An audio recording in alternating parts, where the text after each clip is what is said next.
Ang pera nga ba ang ugat ng kasamaan? If we base our answer sa Bible, ang sabi sa 1 Timothy chapter 6 verse 10, "For the love of money is the root of all evil."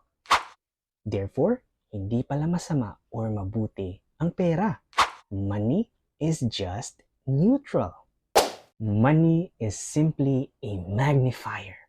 Money in the hands of a bad person ay mas marami siyang masasamang bagay na pwedeng magawa.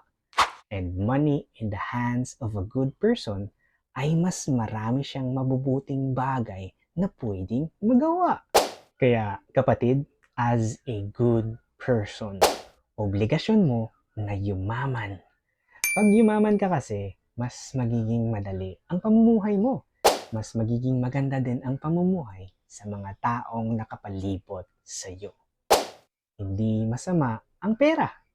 Nagiging masama lang ito kung pera lang ang habol mo. Give me a heart, comment down below, and I will see you on my next video.